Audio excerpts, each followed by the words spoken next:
বন্ধুরা অনেকদিন পরে দেখো তোমার দিদিভাই একটা মেশো কোম্পানি থেকে একটা ড্রেস পিস অর্ডার করেছিল, সেটা চলে এসেছে। দেখো এটা খুলছে, কেমন হয়েছে তোমরা একটু কমেন্ট করবে, খুলে তোমাদের পুরোটাই দেখাবে। ভালো লাগলে শেয়ার করতে হবে, কিন্তু নাইলে কিন্তু আর দেখাবো না। এই যে প্রথমে দেখায় সুবিধারের প্যান্টটা, এই যে আমার দারুণ পছন্দ হয়েছে। আর ওই যে প্যান্টটা আর ওড়নাটা হোয়াইট কালার, খুব ভালো লাগে হোয়াইট কালার। ওনাটা তো একটু বড় আছে, এই যে ওড়নাটা ভালোই বড় আছে। কেমন হয়েছে, আমার কেমন লাগছে একটু প্লিজ কমেন্ট করে বলবা। এই ওড়নার পর্ব শেষ, এবার ড্রেসটা।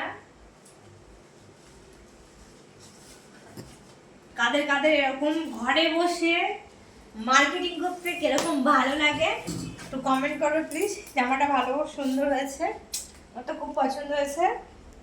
একটু হাতটা ঢুকিয়ে দেখি বরাবর আছে কিনা। এই তো আমার এই পর্যন্ত হাত খুব ভালো লাগে, কেননা আমি এই পর্যন্ত হাত খুব কম পছন্দ করি, যেহেতু মোটা মানুষ তো মানায় না, তার সেই কারণে। তো আমি এটা পরে একদিন ভিডিও বানাবো, তোমাদের সবাইকে দেখাবো। এই ড্রেসটা পরেই ভিডিও বানাবো। তো এখন আমি যাব ভাত খেতে, তো চলো বাই।